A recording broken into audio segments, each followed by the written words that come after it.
Colder winter temperatures are on the horizon, potentially putting the unhoused population at risk. We sat down with the mayor to discuss how the city plans to help. I am speaking with Mayor Albers today. We're talking about the cold weather that's coming and what the city of Lloydminster, I guess, is planning to do to accommodate people. I've actually noticed across the street that we don't have quite as many people gathering already, so I'm assuming that they've gone somewhere. But can you tell me what's happening right now in light of what is coming? Well, of course, we all know that winter is going to come sooner or later. And to your point in particular, I always want to remind people that the social services or human services files are the responsibility of the provincial governments, both Alberta and Saskatchewan, as well as the federal government has obligations to the First Nations people of this country.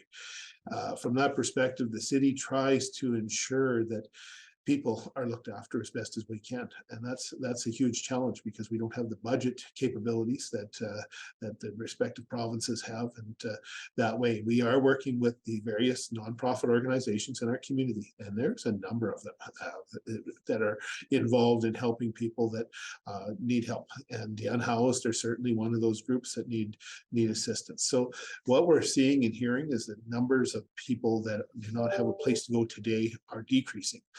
From that perspective, some have made alternate arrangements and found housing already or lodging. Others have left the community, and some are still in that transition period. Then there's some I understand that just aren't looking for. They're quite happy with what they have, or that's what they don't want to be housed as per se. So it's a challenge that we continue to monitor at the city. City administration is quite aware of the situation and is working as diligently as they can with the nonprofit groups and the governments to make that aware, as well as myself and council bringing it to the attention of the provincial governments, because this is a real challenge. It's a challenge that's gone on not in our province or provinces, it's across the country. I'm hearing that from Manitoba to British Columbia all the way to Newfoundland. So it's a challenge that's really showed its head in the last year or two more than it was. We've had unhoused for some time, but this number is just it's got to a number that's really tough to deal with. As you were mentioning, there are different levels of government that have different responsibilities. One of the things that I have heard consistently from some of the frontline groups is that the Saskatchewan government in particular, and I'm not too familiar with the Alberta government's policies, but just with regard to how they pay out their social assistance clients changed a few years ago. And that has really led to what the advocates say is the skyrocketing in the homeless and unhoused population. Is there any lobbying that the city can do on that front, or what's your role there? Well, we've actually had a fair amount of involvement, and certainly I've had more involvement at the provincial level with the SUMA organization as the vice president of cities, and had numerous conversations with ministers as well as media regarding the change from the way SIS and SED were provided to residents of Saskatchewan, no longer paying their landlords directly, but providing them with the money, encouraging them to be responsible. And certainly there's merits to that. But on the other side, we know not everyone is capable of managing their financial affairs for various reasons, and that's the issue we've raised with the provincial government. Is once someone has spent that money that they've been allocated, there's no more money, and if the landlord doesn't get paid, the landlord will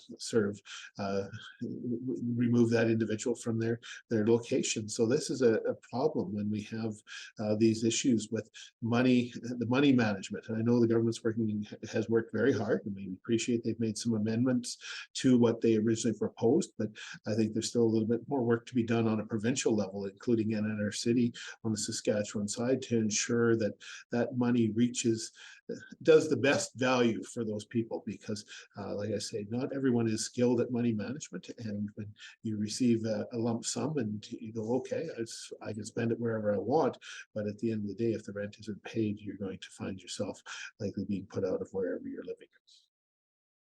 One of the things we saw, and I mean, it happens in every major city when there are unhoused people, there's a certain amount of not in my backyard as far as where to put those people or to house those people. And we saw definitely a huge debate over the men's shelter when that issue raised its head. So I guess what is the city doing behind the scenes on that front? So one of the reasons you saw such a large turnout at City Council and discussions about the bylaw changes that were being proposed and were voted on was that that is a tough piece. Where is the right place to put services such as the men's shelter? They were sitting in a piece of property that was zoned, and that particular piece of property was zoned only for them, and in essence to serve the purpose of a men's shelter. What was brought forward was an increased area. We have multiple organizations, again, we talked about it earlier, in the city that serve various individuals. And because of the zoning and the nature of their business or nature of their service, they were not all zoned the same. So what we've tried to do is take a look at the city and say, okay, where can we potentially, if the men's shelter wanted to move, and that was one of the questions that resulted in that, as well as the warming center, where could they possibly move to? Because of the limitations of planning, they couldn't go anywhere. So we've tried to open up an area within the city, a number of zones that would allow them to potentially do that move if that's where they so choose. The discussion, it's a weighted discussion. There's multiple services outside the men's shelter that people are looking for. And that's a challenge if you put them at one end of the city and they have to transverse across the entire city to get to those other services, being healthcare, being mental health and addiction, be it, as we talked about, reaching social services or human services, versus can we somehow situate them closer? That was the purpose of the intent of the bylaw from that perspective. We've had numerous conversations, but numerous people asking, well, are we going to be putting up shelters everywhere? No, that's not the intention of the city. The city's there to help plan. That's simply what we facilitate. What the groups and organizations in the provinces decide to do, that would be, we just ask that they follow the planning process that was laid out. So it's a tough challenge, because where do we locate different items? And we're talking about the men's shelter, but we could talk about many of the other organizations in the community. Where's the ideal place to put them that gives their clients the ability to get the services they need, and as anyone else would be, while still managing people's private personal protection and the safety and public safety of the community. All right, well, I do appreciate your time today, Mayor Albers. Is there anything I didn't touch on that maybe you wanted to make a point about? No, this is one complex issue, as we've talked about, and there is not one single solution.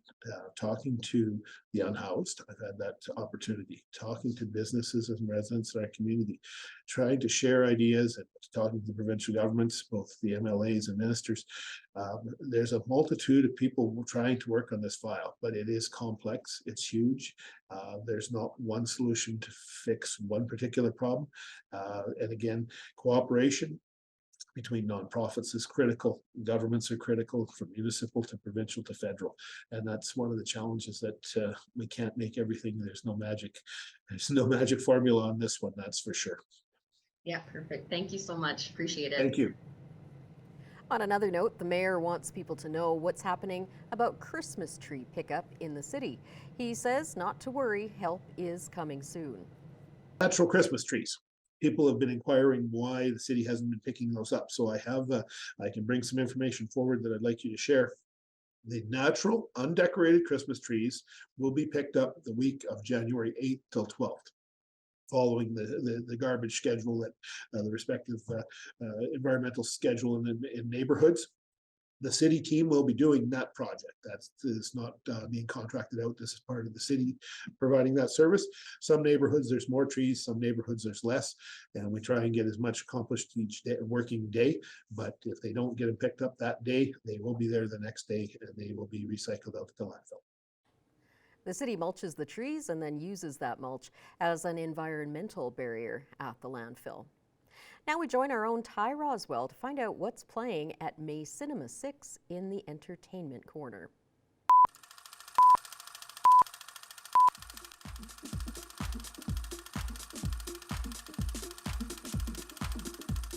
I'm Ty Roswell, and I'm here once again at May Cinema 6 to give you the scoop on what's going on in the movie world this weekend.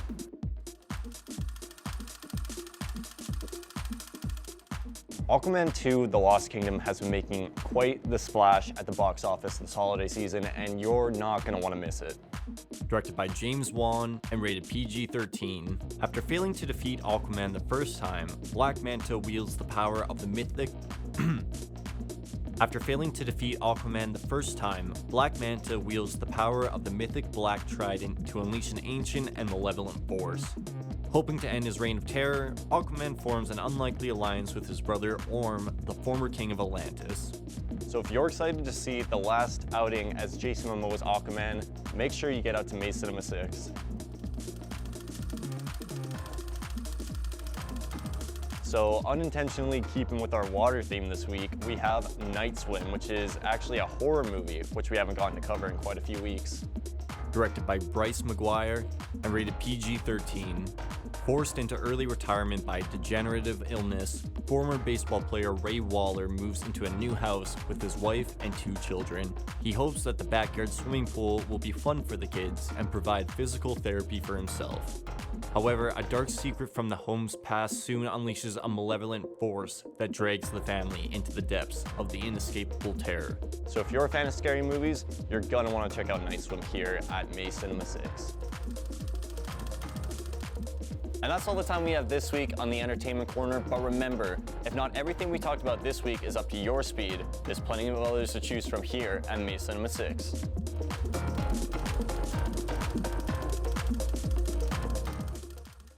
Callan Dunlop is in now with a first look at the weather.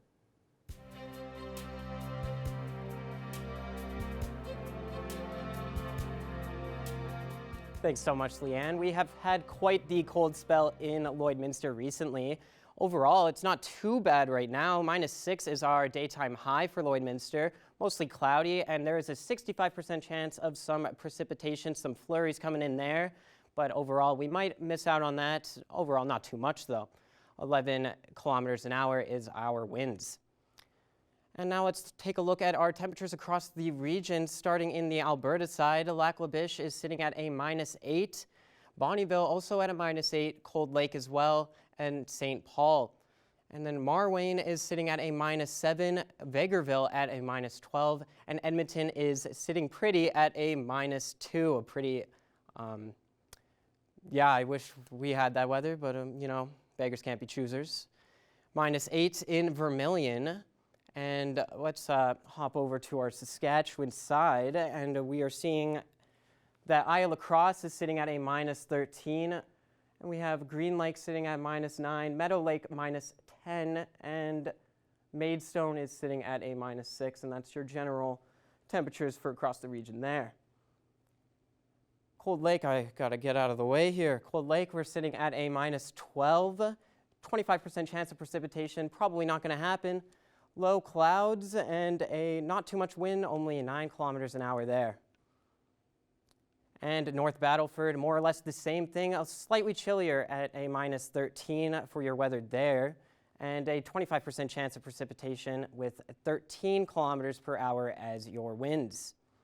Now let's take a quick look at your 7-day forecast for Lloydminster. Saturday, you're sitting at a -9 for your high, -16 is your low.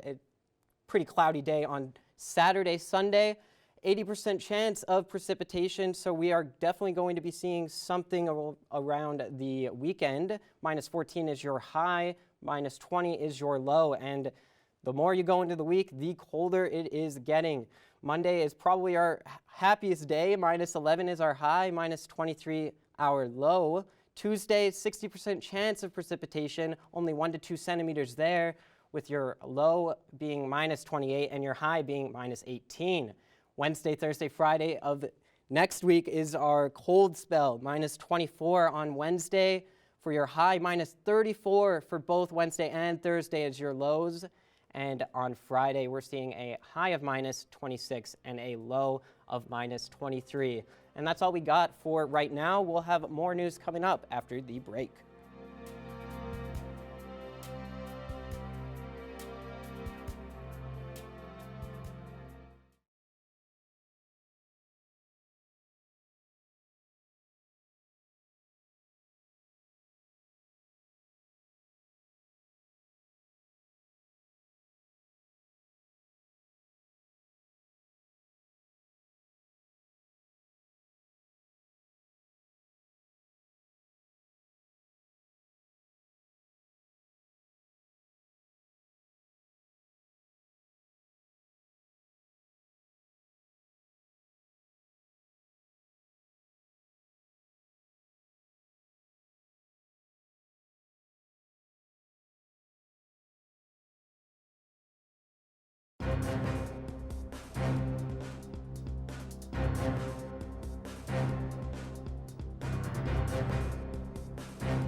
I'm speaking with Constable Kelsey Davidge with the Lloydminster RCMP today.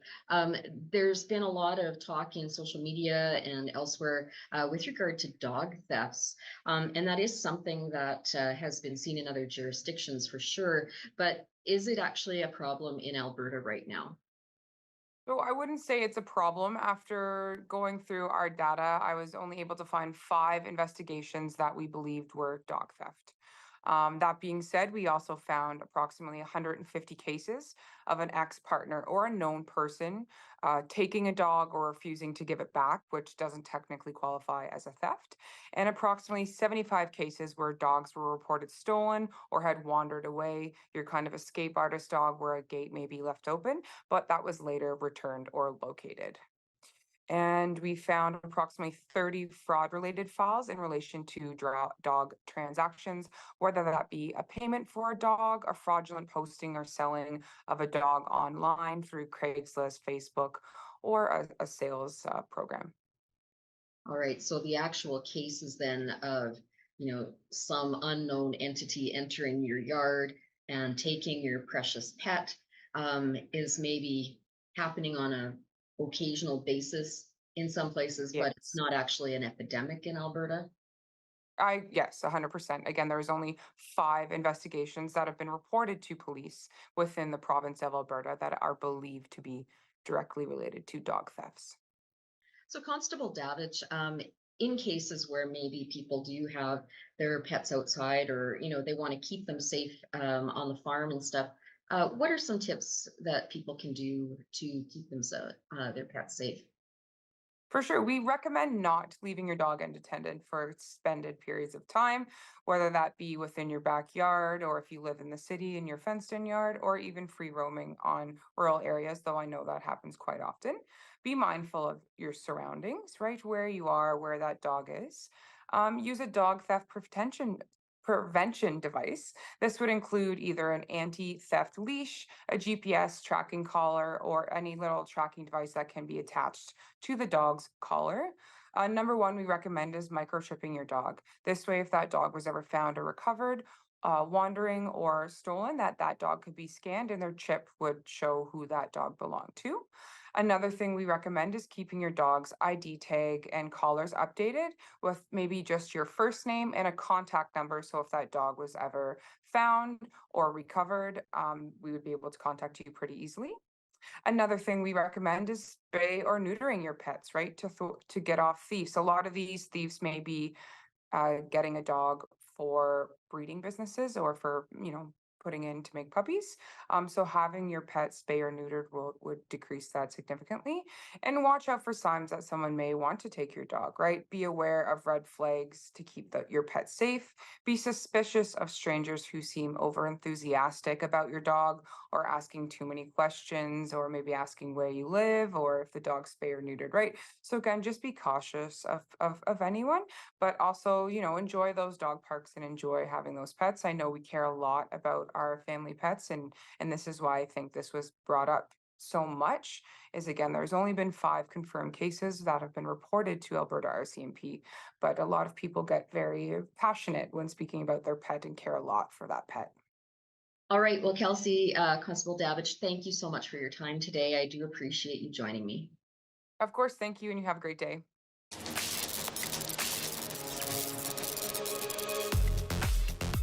Coming up next week, the Aztec Safety Curling Challenge is taking place right here in Lloydminster. And some of the big names in curling from Canada and internationally are going to be in Lloydminster competing, like Gushu, Cooey, Adine, Botcher. There's also going to be some local talent competing as well. You and your family, you've got an opportunity to enjoy live streaming of the games at the family-friendly free entertainment venue that the Lloyd X is going to be hosting. That's going to be open next Friday and next Saturday. So you've got a chance to watch the games. There's also going to be an opportunity to play some tabletop curling games as well. For more details, make sure you're watching the Aztec Safety Challenge Facebook page. Get your tickets now for the annual Telemiracle Steak Night. The Lloydminster Kinsmen and Kinettes are hosting this annual event coming up on February the 3rd, but don't delay. Get your ticket now so that you're in for a night of delicious food, a delicious steak supper, plus Some great live music. You can dance the night away to music from Bud's Busted 9 Irons, and they always have unique items in their live auction and in their silent auction as well. It's a great way to support our local community and a great way to support Telemiracle as well. For all the details and to get your tickets, just get in touch with any member of the Lloydminster Kinsman Club or Lloydminster Kinettes. And coming up next is Saturday, the Lloydminster Region Health Foundation hopes you can join them for an afternoon of inspiration. Strength in Unity. It's going to be held at the Gold Horse Casino. It features Dr. Jody Carrington. She's a renowned psychologist, a well-known author. She'll make you laugh. She'll make you cry. You will leave feeling inspired. Tickets are still available, so don't miss out on this great afternoon. LRHF.ca for all the details. Well, whatever you choose to do this weekend, we hope you stay safe and stay healthy.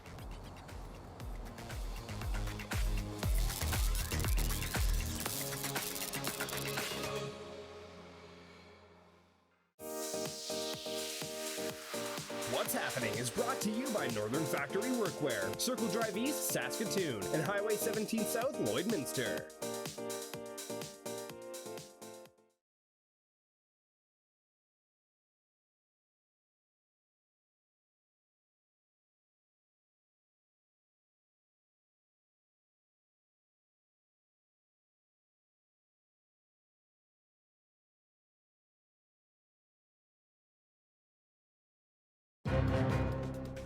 Furniture set and design supplied by Furniture Gallery, downtown Lloydminster. Today I'm joined by Tanner Applegate, owner of Viking Strength here in Lloydminster, and we'll just jump right into it. What is new in the world of Viking Strength for the new year? We're new to, this is our first New Year's, I guess, in this facility. So we have our basic, like we've renovated this space a lot. So we're a lot more user friendly than it was in the past. So that's the biggest thing, is just the new location. And then we have like our training packages are all like available, set up. We have trainers available for the rush here. We have all of our memberships. I mean, we don't necessarily have some big blowout sale. We don't discount this product a ton, to be honest with you. It's not that type of thing. We're not a cheap product. This the best place in town. It's probably one of the best gyms, I would say, in Alberta. If you came in and had a look at it, we've invested a lot into it. It's something like, it's hard to believe it's in Lloyd for a lot of people. So this is something you usually see in a big city. So we're not going to beg and plead for people to come in here. Everybody comes in here because it's the best place around. So I want to talk a little bit more about the renovations that you guys have done over the past year. How are you guys dealing with all of the new changes? Well, it's starting to come around now. We were about 3 months where she was a bit of a war zone in here, trying to get everything done. But yeah, we've completely repainted everything. I mean, we've gone more of I wouldn't say aggressive. It's not like there was yoga pictures on the wall and stuff like that before. And I mean, I'm not anti-yoga or anything like that. It's just we're a gym. We're not a yoga studio, right? So we've kind of brought it into, we've made it more of a training facility, or it's got a little more edge to it for people to come in and actually get after it. And it's not like it's intimidating or anything like that. It's just a little more conducive to actual training and not looking like a spa, basically. We've upgraded with quite a bit new equipment. Some of the stuff that was in here is a little bit out of date. It serves a purpose, but we've kind of brought in a lot more functional or not functional, but a lot newer stuff. I mean, the stuff that was in here prior is probably now 20 years old. So the upgrades in equipment has come a long way in 20 years, obviously.